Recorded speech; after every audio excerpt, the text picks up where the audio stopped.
There was a few gnarly crashes in practice this last weekend, and TOMAX was no exception. However, I have a key point as to why potentially this was caused. So if we watch him, fairly easy section, nothing should have gone wrong. Boom, hand falls off, he hits the ground with exponential force. How did this happen? Well, my opinion is the bikes are set up to be incredibly stiff. They're not meant to have little bitty chatter motocross bumps. And this was a section where you land and you slam on your brakes so that you can hit the 90-degree corner and go to the inside.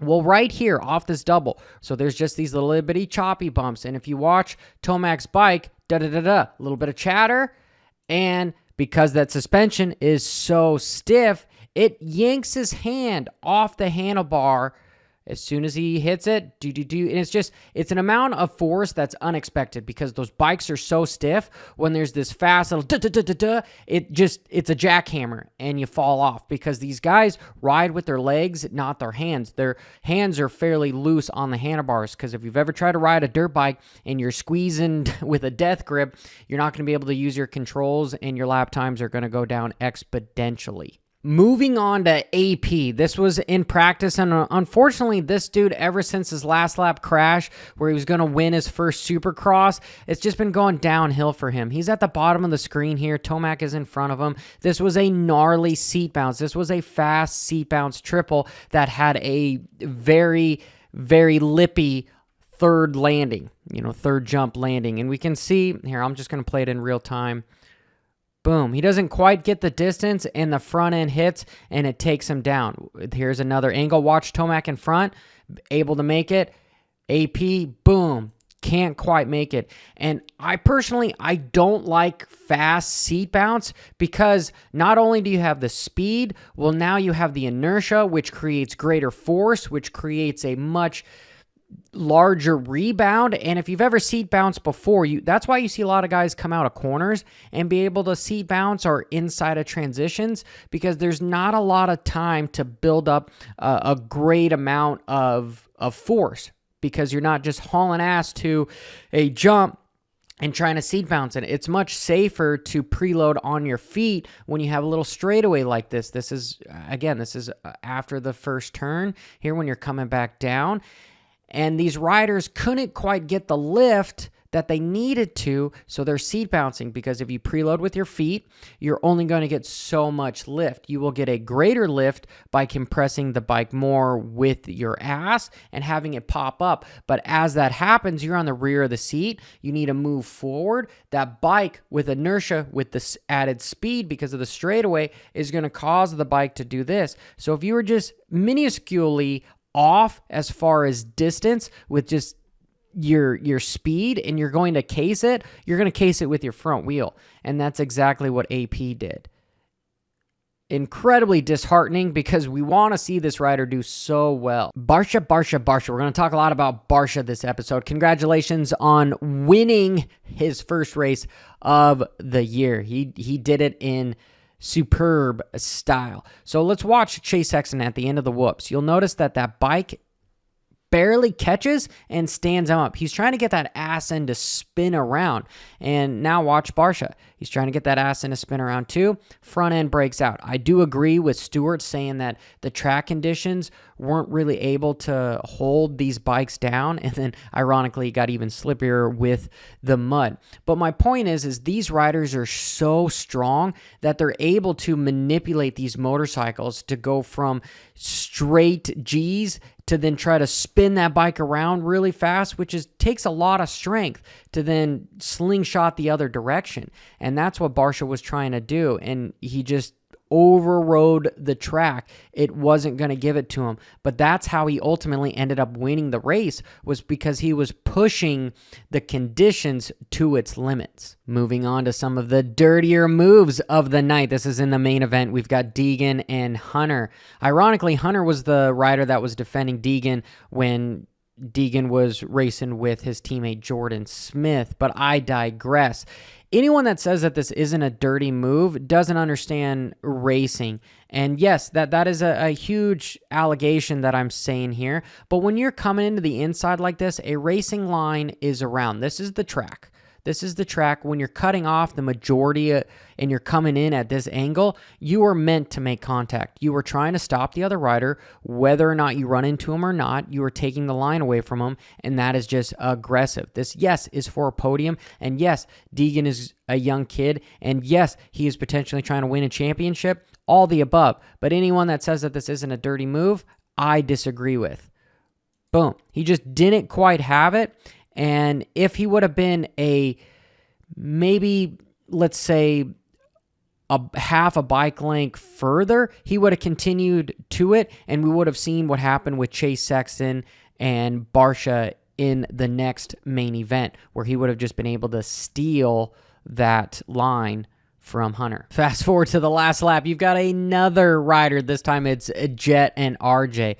RJ has been trying to keep up with Jet the entire series, and it's just been difficult for him to do so. And what does he do? He does the same aggressive line. This is the final lap. This is for second place. Should he have potentially just held on and gotten on a podium? Yeah, I think he should have. But if you back up, Jet ended up making a mistake because he was going for the win against Max, and he was getting closer. So then RJ took this as an opportunity to potentially improve his positions, and he got the latter of the deal, where he comes in super hot. He's trying to turn the motorcycle here, and yeah, he is trying to make contact. It's not supposed to be a complete takeout move, but he's trying to take the line from, and he literally has the line. He just couldn't hold it up. So if we watch this, Jet sees it coming, and RJ just sneaks it up. He's got the line. He just can't hold it. Look at how low he is getting here. It is massive. Boom.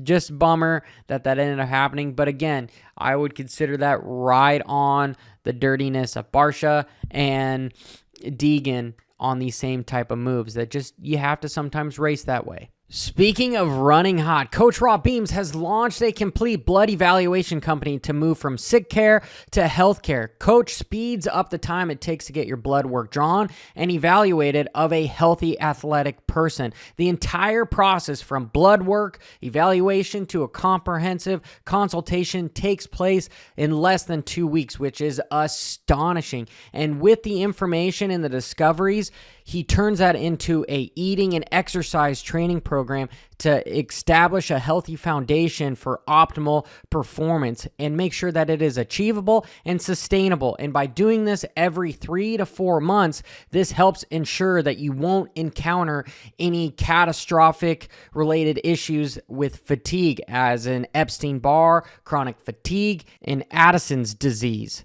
Make sure you stay tuned because CompleteMedSolutions.com is going to be changing the industry. Finally, to Bam Bam Barsha and him bamming his way into a huge check and first place finish. Yeah, there's been a lot of debate on how dirty his main event performance was. I want to say it was really aggressive, but it got the job done in these conditions. And like I said in my live stream, if you want to compete against a man that has nothing to lose, it's hard. It's just plain hard because they're going to go in with a level of intent that you might not be willing to do yourself. And nothing to take away from Barsha because he won. He did it with minimal casualties. However, I'm putting this out there just so that we can analyze it and come from it and try to not be as biased. I know some people think I'm pretty biased on the manner, but let's watch. This is the start. And Barsha is in second place here. Watch what he does and how aggressive he is to Chase. Chase takes the racing line. Barsha jumps the inside and completely cuts him off. Completely. This was instant number one, where it could have potentially taken them both on the ground right there, because that was taking the line. If Chase wanted to jump, he could potentially have jumped on Barsha right here. And if we move later, here is the corner before the whoops, where this is where it's just as bad as the RJ and Deegan passes, because look at Barsha coming on the inside. He is cutting out 90% of the corner to take Chase's line. This was a complete, I plan on making contact. I plan on taking your front wheel. This is, hey, you slow down or you're going down type of an incident, right? Boom. That is aggressive. That is not how you should always ride. It got the job done right now, but I'm just pointing it out. You do not come here. Here's the line, right? What would this line be? How can you turn the motorcycle? If you're going to go to this inside, you're going to do the 50 line and come around and go to the inside. If you're coming in to take somebody out or completely just be aggressive and take the line from, you're going to do the line of Barsha. Look, boom, boom, boom. Racing line, take out blocking line, okay? And he does that same deal to Ken Roczen for first place. He's jumped in the inside. He's already starting to cross over all the ruts because that is not the fast line around the track. The fast line around the track is to use it as a bowl. He jumps to the inside. This is a last corner type of a move that, again, Deegan and RJ, I'm using that just as comparison here. Boom. You can see him jump in, right? This would have been the line that if you're trying to hold that. But look, that is straight where Kenny is still turning. Boom. And Kenny saw it. Kenny saw it.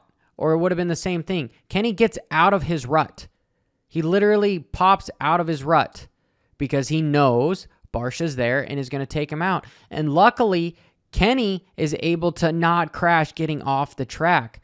That could have ruined his night right there, right? There is another. You either get out of my way or I'm taking you out of a mood. Again, nothing against Barsha. I am just showing you what went down. If you like these videos, make sure you stick around. I do them every week. We've got a live show. I know a lot of you are starting to hop on board and hit that subscribe button. I appreciate it. On your way out, make sure you hit a comment. Let me know if you agree or disagree. You might have seen something that I haven't. Till next time, this is Johnny Evan Hopper. Keep it WFO.